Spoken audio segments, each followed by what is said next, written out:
Very good morning.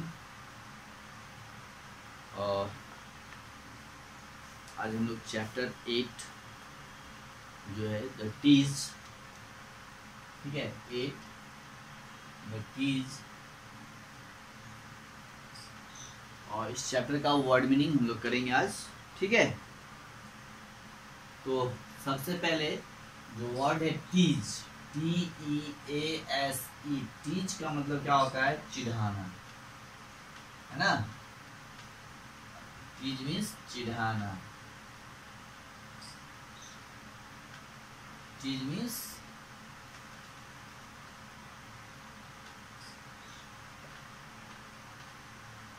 चिढ़ाना।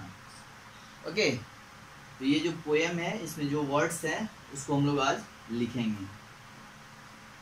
एक words देखिए, brief है, BRIEF। ब्रीफ का मतलब होता है संक्षेप में, संक्षेप। ओके, डिस्क्रिप्शन का मतलब होता है वर्णन, DESCRIPTION,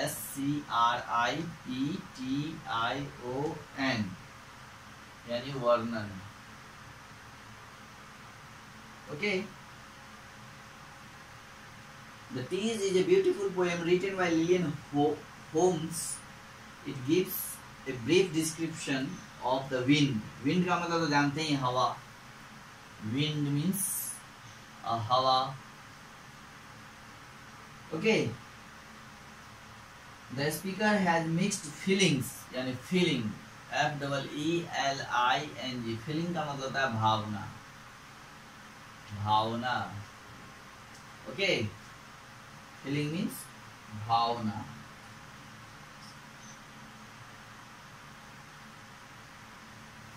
Feelings about the wind because while it travels का मतलब होता है समस्या, travel, TROUBLE, travel मतलब समस्या। ओके, तो ये सारे वर्ड्स हैं। टीज मीन्स चिढ़ाना, ब्रीफ मीन्स संक्षेप, डिस्क्रिप्शन मीन्स वर्णन, विंड मीन्स हवा, फीलिंग मीन्स भावना, ट्रबल मीन्स समस्या। ओके, चलिए अब इसको हम लोग हटाते हैं, नेक्स्ट वर्ड इसके बाद लिखते हैं।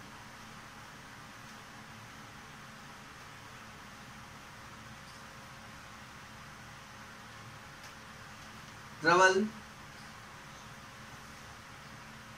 her in many ways. It also helps her. She calls the wind a tease since it annoys. Annoys देखिए, ANNOYS means गुस्सा दिलाना, गुस्सा दिलाना या चिढ़ाना, annoys करना, गुस्सा दिलाना, है ना। annoys।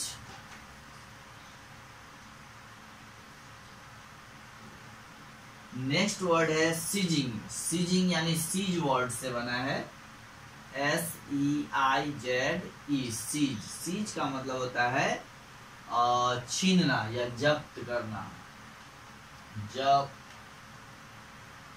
जब्त करना या छीनना, राइट। तो ये सीजिंग है, seizing her head and clutching her hairs over, she understands the importance of wind. Importance word देखिए, importance मतलब होता है महत्व, importance का मतलब होता है महत्व। ओके, नेक्स्ट वर्ड है एक्टिविटीज। एक्टिविटीज, है ना। एक्टिविटीज का मतलब होता है और गतिविधियां, गतिविधियां। Okay, activities. नेक्स्ट वर्ड आप पोएम में देखिए, you are nuisance, NUISANCE। Nuisance का मतलब होता है परेशान करना, यानी ट्रबलसम, परेशान। ओके, नेक्स्ट वर्ड है देखिए, आई डिक्लेयर। DECLARE, डिक्लेयर का मतलब होता है घोषणा करना, घोषणा करना। ओके, तीज मैंने लिख ही दिया पहले। और यू पाउंस, पाउंस एक वर्ड है, देखिए POUNCE, पाउंस का मतलब होता है झपट्टा।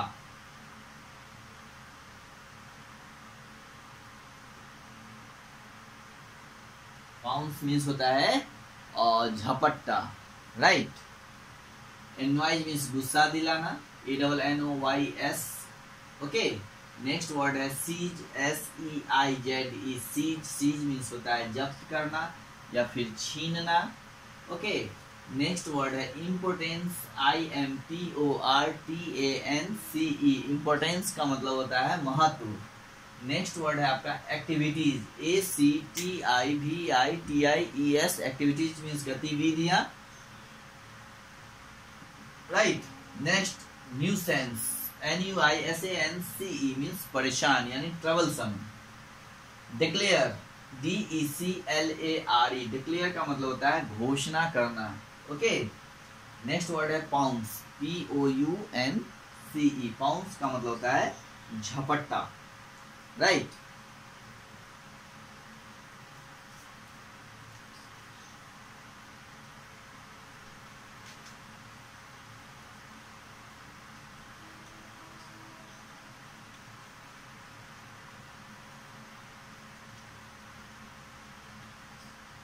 अब नेक्स्ट वर्ड देखिए,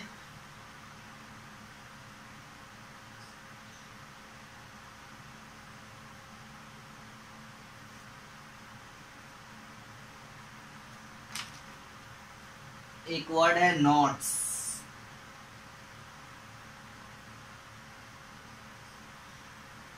KNOT, नॉट का मतलब होता है गांठ।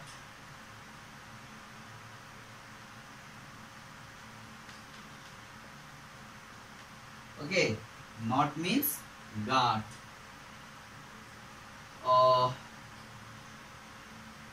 And tie my clothes in knots and tear the leaves, leaves तो जानते ही हैं, LEAVES, लीव्स का मतलब होता है पत्ते, पत्ते। ओके, नेक्स्ट है leaves and blossoms, next word है BLOSSOM, ब्लॉसम, ब्लॉसम मीन्स होता है खिलना, ब्लॉसम मीन्स खिलना। Okay, from the pear, PEAR, pear means होता है नाशपाती, नाशपाती, राइट। पियर मीन्स नाशपाती। I wish that I could set a snare, SNARE, snare का मतलब होता है जाल, क्या होता है जाल, snare मीन्स जाल।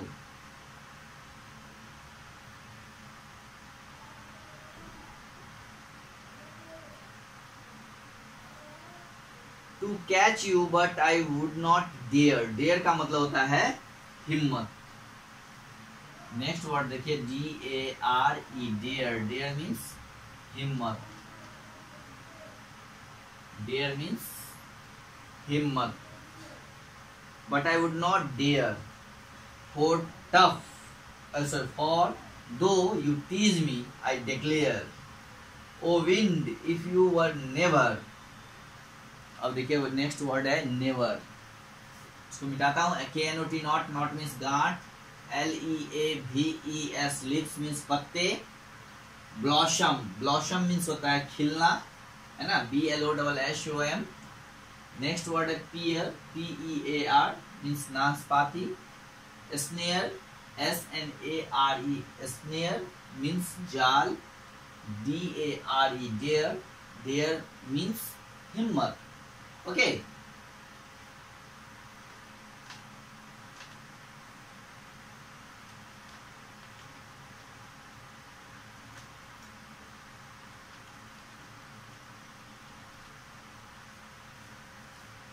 अब हम लोग देखते हैं इसके बाद जो वर्ड्स हैं,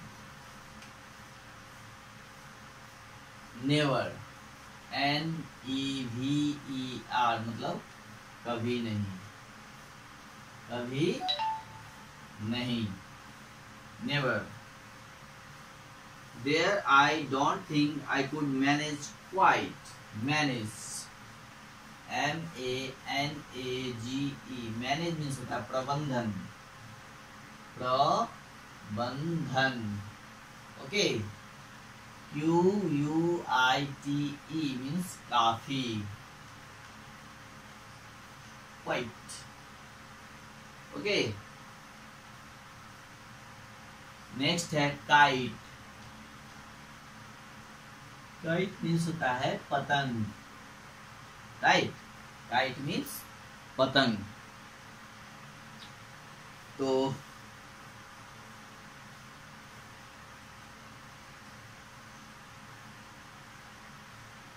एक वर्ड और देखिए छूट गया, क्लच, CLUTCH।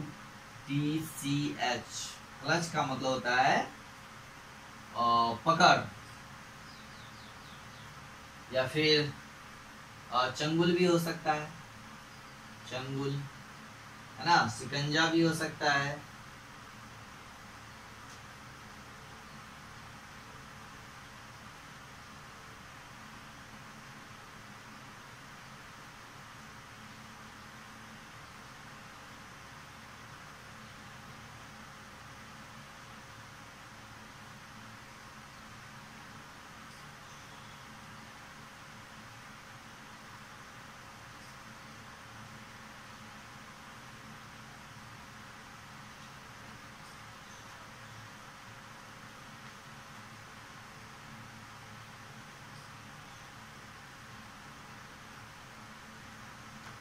ओके, तो आज इस चैप्टर में इतना ही वर्ड्स हैं, और जो भी वर्ड्स थे मैंने आप सबों को ये बता ही दिया। अब आप इसको याद करेंगे, राइट।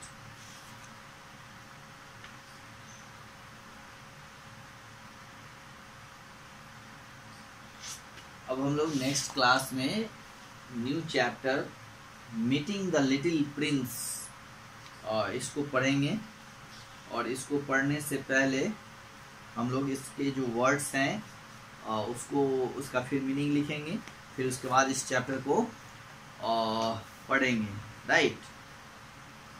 तो इसमें जो वर्ड्स हैं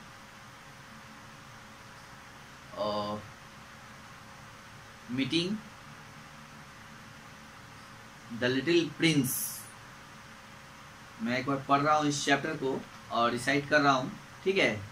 आप लोग इसके वर्ड्स को नोट करके रखेंगे। और लाइक जैसे I lived my life alone, एक वर्ड है एलोन, एलोन मीन्स होता है अकेला, है ना। विदाउट एनीवन, एनीवन मतलब बिना किसी के। That I could really talk to until I had an accident, ठीक है। एक्सीडेंट एक वर्ड है, इसको भी नोट करेंगे, एलोन वर्ड को नोट करेंगे, और ठीक है। अंटिल, UNTIL, अंटिल वर्ड्स को नोट करेंगे, ठीक है। डिजर्ट, DESERT, डिजर्ट मीन्स मरुस्थल, ठीक है। डिजर्ट ऑफ सहारा, तो डिजर्ट वर्ड्स को, प्लेन, प्लेन का मतलब होता है समतल।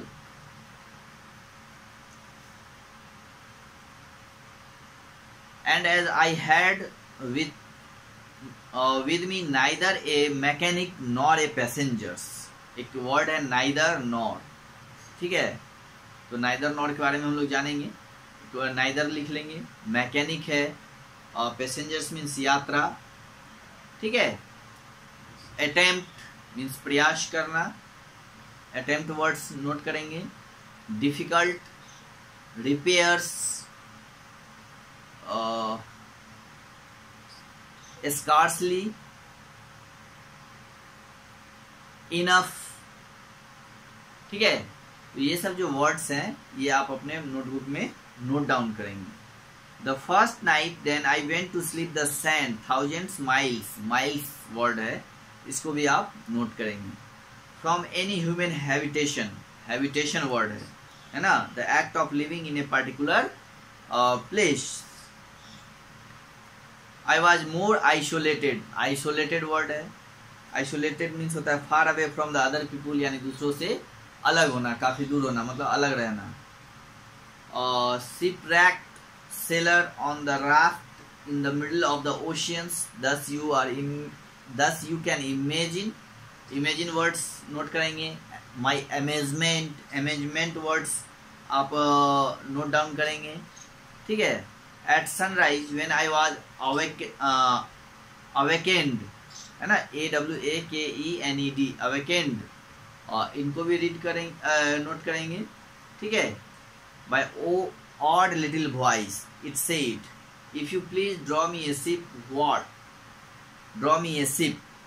I jumped to my feet completely, thunder struck, and I saw a most extraordinary small person who stood there examining me with a great examining, ये words है, इनको भी आप नोट करिएगा। me with great seriousness, seriousness words है, इसको भी आप लोग नोट करेंगे। nothing about him gave any suggestion of a child lost in the middle of the desert, okay। तो इस चैप्टर को आप लोग रीड करिएगा अच्छी तरह से, ठीक है। और उसके बाद इसमें जो भी वर्ड्स हैं उसको नोट डाउन करके रखिएगा पहले से। उसके बाद मैं आपको सारे वर्ड्स का एक एक करके मीनिंग लिखा दूंगा, ठीक है। और ये जो पोएम है आपका द टीज, इसको आप रिमेम्बर करेंगे, ओके। इस पोएम को रिमेम्बर करना है, ये आपका होमवर्क है। पोएम वर्ड मीनिंग के साथ साथ इस पोएम को भी आपको रिमेम्बर करना है। मैं एक बार पढ़ देता हूँ, इसी तरह से आप याद करेंगे। You are nuisance I declare, you tease me so it isn't fair, you pounce on me from everywhere and seize my head and clutch my hair and tie my clothes in knots and tear the leaves and blossom from the pear, I wish that I could set a snare, right, to catch you, but I would not dare, for though you tease me I declare, O wind, if you were never there, I don't think I could manage quite to sail my boat or fly my kite, ठीक है। तो इस poem को आप लोग recite करेंगे, दोबारा से खुद से पढ़ेंगे और इसको रिमेम्बर करेंगे, ठीक है। तो ये जो पोएम है आपका वो विंड पे है, यानी विंड जो है, और इसमें जो स्पीकर है यानी जो लड़कियां हैं आप देख रहे हैं, उसको काफ़ी टीज करता है, वो तंग करता है। तो ये लड़की जो है हवा से जो है, विंड से हेट करती है, लेकिन फिर दूसरे पैराग्राफ में वो हवा को के बारे में कहती है कि अगर तुम नहीं होते तो मैं जो है कैसे सेल करता, कैसे जो है सेल माई बोट और फ्लाई माई काइट, मैं अपने काइट को यानी पतंग को कैसे उड़ा पाता, ठीक है। तो इसमें जो है वो फर्स्ट पैरा में उसको इग्नोर भी करती है, हेट भी करती है, फिर उसको वो पसंद भी करती है। तो ये इस तरह का पोएम है, और तो आप जो है इस पोएम को याद करेंगे, और इसके जितने भी वर्ड्स मैंने अभी लिखाया है उन सबको एक एक वर्ड्स को आप अच्छे से नोट करेंगे, ओके। तो जितना ही रहने देते हैं, हम लोग नेक्स्ट चैप्टर अगले दिन स्टार्ट करेंगे, और स्टार्ट करने से पहले जो भी वर्ड मैंने बोला है उन सबको आप नोट करिए, और नोट करने के बाद जो है फिर उसको वर्ड्स लिखेंगे, और उसके बाद ही हम लोग चैप्टर को स्टार्ट करेंगे। तो क्या होगा कि वर्ड्स अगर हम लोग जानते रहेंगे उसके मीनिंग आपको समझ में आता रहेगा, ठीक है। तो आपको समझने में दिक्कत नहीं होगी। Okay, have a good day.